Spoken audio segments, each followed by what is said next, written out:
لیکن میں کہتا ہوں کہ جب وہ یہ بات کہتا ہے تو اس کی گہرائی میں جایا کرو، اس کی پنہائی میں جایا کرو اور اسے غور سے سنا کرو کہ حقیقت میں وہ کس فتنے کا پرچار کر رہا ہے، حقیقت میں وہ کس کا ماننے والا ہے، حقیقت میں وہ کس کی اتباع کر رہا ہے۔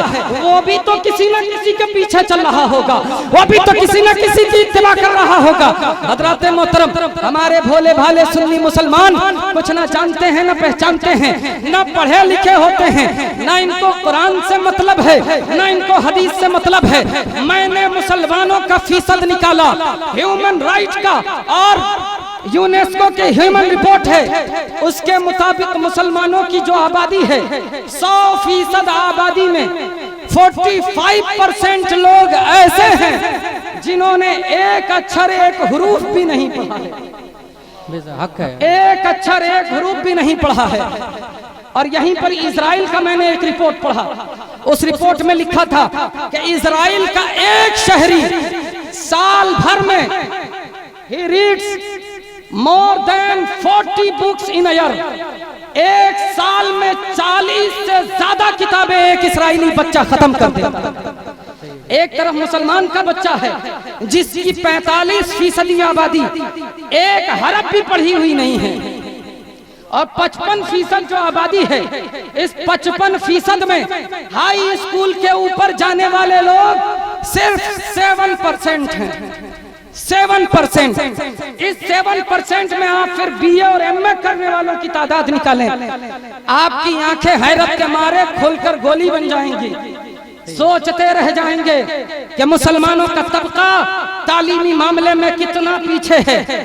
لیکن یہی مسلمان کا بچہ جب محرم آتا ہے تو کالر چوڑا کر کے سینے کا گریبان پھاڑ کر سب کے سامنے خود ہی مفتی نظر آتا ہے، اب کون ہے جو مجھ سے زیادہ مسئلہ بتائے گا؟ اور محرم کے 10 دن تک اس سے زیادہ پڑھا لکھا کوئی ہو ہی نہیں سکتا ہے۔ حضرات محترم، محرم سے آگے بڑھیے، ربیع الاول کا جب جلوس نکلتا ہے، میں وہ ہوں جو اپنی کمی بھی دیکھتا ہوں اور غیروں سے بھی آگاہ کرتا ہوں۔ یہ نہ سمجھیے گا کہ سنی نہیں ہوں، سنی ابن سنی ہوں، الحمدللہ الحمدللہ، سنی ابن سنی ہوں۔ جب ربیع الاول کا جلوس نکلتا ہے تو ربیع الاول کے جلوس میں جب جلوس کا قافلہ رواں دواں ہوتا ہے تو اس جلوس کے قافلے میں جب ایک عالم آگے چلا جاتا ہے تو یہی بچہ پیچھے ناچتا ہوا نظر آتا ہے کہ اب جو جلوس نکلا ہے یہ تو میری شان کے مطابق ہے۔ حضرات محترم، کہنے کا مطلب یہ ہے کہ تعلیم سے اتنا پیچھے ہے کہ اس کو پتہ ہی نہیں ہے کہ اسلام میں، بہت بڑا جملہ بول رہا ہوں آج کے دور کے حساب سے، اسلام میں مرد تو دور کی بات عورتوں کے لیے بھی ناچنا جائز نہیں ہے، سمجھیں اس بات کو۔ اور یہی بچہ جب انٹرنیٹ پہ جاتا ہے اور کچھ لوگوں کی تقریر سن لیتا ہے، شبیر وارسی جیسے لوگوں سے جب یہ تقریر سن کر اور برینڈ واش کروا کے آتا ہے اور جب اس کے دل سے ایمان کا نور خالی ہو جاتا ہے تو یہی آ کر عالم صاحب کے پاس، امام صاحب کے پاس آ کر حجرے میں بیٹھے گا، پیچھے نماز نہیں پڑھے گا، حجرے میں بیٹھے گا اور کہے گا، امام صاحب یہ شبیر وارسی وہ ہے جو امام حسین کا نام لیتا ہے اور آپ اسی کی مخالفت کرتے ہیں۔ تو میں ایسے لوگوں سے، جو لوگ، حضرات یہی میری تقریر کا نقطہ کمال ہے اور یہی بات آپ کو اپنے سینے میں لے کر جانا ہے، ایسے لوگ جو آ کر آپ سے کہیں کہ امام حسین کو تو فلاں مانتا ہے، وہ ان کی محبت کی بات کرتا ہے، ماں صاحب آپ کہاں ہیں؟ وہ تو حضرت علی سے محبت کرتا ہے، ماں صاحب کیا آپ نہیں کرتے ہیں؟ وہ تو علی اکبر علی اصغر کی بات کرتا ہے، ماں صاحب آپ نہیں کرتے ہیں۔ تو ایسے لوگوں سے آگاہ ہونے کے لیے اور ایسے لوگوں کا فتنہ پہچاننے کے لیے صرف فداء المصطفیٰ قادری یہیں پورے نواز میں رہتا ہوں، اگر میری بات غلط ہو جائے تو آ کر گریبان پکڑ لینا اگر صحیح ہو تو سنیوں کے بچے بچے تک میرا یہ جملہ پہنچا دینا. کیا کہنے؟ زندہ باد زندہ باد. کیا اگر کوئی آ کر امام حسین کا، علی اکبر کا، علی اصغر کا، قاسم کا، مسلم بن عقیل کا اور حضرت علی کا نام لے تو ان سے کہیے گا کہ حضرت اسلام صرف اتنے میں نہیں ہے.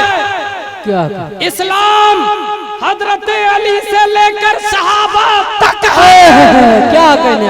حق ہے. سبحان اللہ سبحان اللہ. جو صحابہ کو، حضرت علی کو، امام حسین کو، تمام جانشینان مصطفیٰ کو مانے وہ اہل سنت ہے. جو ان کو نہ مانے وہ اہل سنت سے. آباد زندہ باد. نعرہ تکبیر، نعرہ رسالت، عظمت صحابہ کرام، عظمت مصطفیٰ.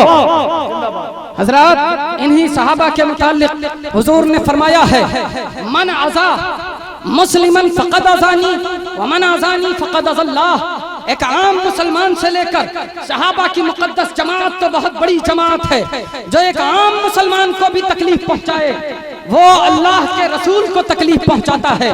سوچیں جو لوگ صحابہ کو تکلیف دے رہے ہیں، جو لوگ حضرت امیر معاویہ کو تکلیف دے رہے ہیں، جو ابو بکر صدیق کے ایمان پر کیچڑ اچھالنے کی کوشش کر رہے ہیں، جو عثمان کے نام پر کیچڑ اچھالنے کی کوشش کر رہے ہیں، جو عمر کے نام پر کیچڑ اچھالنے کی کوشش کر رہے ہیں، وہ حضرات سب کچھ ہو سکتے ہیں لیکن مسلمان نہیں ہو سکتے ہیں. اسلام کے دامن میں نہیں ہو سکتے ہیں. اسلام والا نہیں ہو سکتے ہیں. ایمان والا نہیں ہو سکتے ہیں. ایمان والا ہونے کے لیے صحابہ سے محبت ضروری ہے، کیونکہ صحابہ وہ ہیں جنہوں نے وضو کے گرتے پانی کو اٹھایا ہے. صحابہ وہ ہیں جنہوں نے حضور کے ایک ایک بال کی حفاظت کی ہے. صحابہ وہ ہیں جو اس طاق میں رہتے تھے کہ کاش حضور کا پیشاب مبارک مل جائے. صحابہ وہ ہیں جو اس طاق میں رہا کرتے تھے کہ کاش حضور کا جوتا مبارک اٹھانے کو مل جائے. صحابہ وہ ہیں جو حضور کے انگلیوں سے نکلے پانی کو بھی آب شفا سمجھ کر پیا کرتے تھے. صحابہ وہ ہیں جو حضور کے جسم سے میل کو چھڑا کر اپنے جسم پر مل لیا کرتے تھے. صحابہ وہ ہیں جو حضور کے نکلتے پسینے کو اپنے جسم پر لگا کر کہتے تھے کہ اگر مشک سے زیادہ کوئی چیز خوشبودار ہے تو وہ حضور پاک کا پسینے مبارک ہے. صحابہ وہ ہیں جو حضور سے اپنے جسم مبارک کو مل لیا کرتے تھے.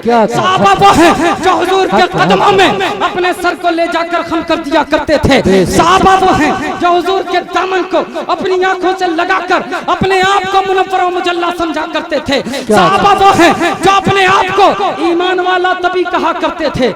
حضرات محترم، صحابہ وہ ہیں جو اپنے آپ کو ایمان والا تبھی کہا کرتے تھے جب وہ حضور کو دیکھ لیا کرتے تھے. جب تک حضور کو دیکھا نہیں تھا اپنے آپ کو صحابہ نہ گنا تھا. جب حضور کو دیکھ لیا اللہ نے مرتبہ عطا کر دیا.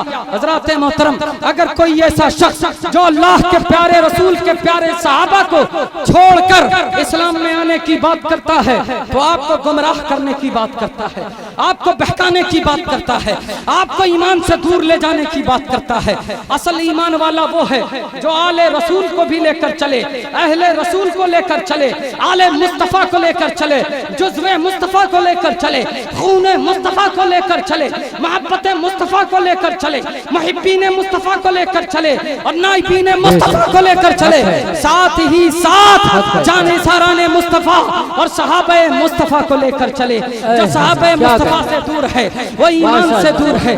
جو صحابہ مصطفیٰ کو اپنا مانتا ہے، آل مصطفیٰ کو اپنا مانتا ہے، وہی سچا ایمان والا ہے. اللہ تبارک و تعالی ہم لوگوں میں جو گھسے ہوئے اصل منافق ہیں ان منافقوں کو پہچاننے کی توفیق عطا فرمائے، ان منافقوں سے دور رہنے کی توفیق عطا فرمائے.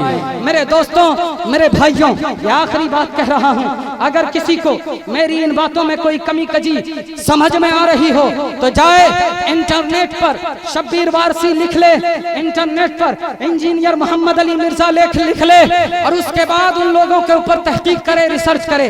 آپ کو پتا چل جائے گا کہ یہ حقیقت میں مسلک اہل سنت، مسلک اعلی حضرت سے کوئی تعلق نہیں رکھتے، بلکہ ان لوگوں کا تعلق شیعت اور رافضیت سے ہے. ان لوگوں کا اصل چہرہ اب انٹرنیٹ کے دامن کے پھیل جانے کی وجہ سے بے نقاب ہو چکا ہے، ہم لوگوں کے سامنے آ چکا ہے۔ حضرات محترم صرف نام پر نہ جائیں، اگر کوئی وارثی لکھتا ہے تو ضروری نہیں ہے کہ وارث پاک سے تعلق رکھتا ہو، اگر کوئی رضوی لکھتا ہے تو ضروری نہیں ہے کہ اعلیٰ حضرت سے تعلق رکھتا ہو، اگر کوئی برکاتی لکھتا ہے تو ضروری نہیں ہے کہ مارہرہ سے تعلق رکھتا ہو، اگر کوئی چشتی لکھتا ہے تو ضروری نہیں ہے کہ وہ خواجہ اجمیری سے تعلق رکھتا ہو۔ حضرات محترم، آج کل اس دور میں پیسے کا بول بالا ہے، دولت کا بول بالا ہے، پیسہ بولتا ہے، اسی لیے جب کوئی چشتی لکھے، جب کوئی رضوی لکھے، جب کوئی مارہروی لکھے، جب کوئی برکاتی لکھے یا جب کوئی وارثی لکھے تو اس کے پیچھے جا کر دیکھیں کہ حقیقت میں اس کی جڑ وارث پاک سے ملتی ہے کہ نہیں ملتی ہے، اجمیر معلیٰ سے ملتی ہے کہ نہیں ملتی ہے، حضور خواجہ صاحب سے ملتی ہے کہ نہیں ملتی ہے، غوث پاک سے ملتی ہے کہ نہیں ملتی ہے، اس کا شجرہ مصطفیٰ سے ملتا ہے کہ نہیں ملتا ہے، صحابہ سے ملتا ہے کہ نہیں ملتا ہے۔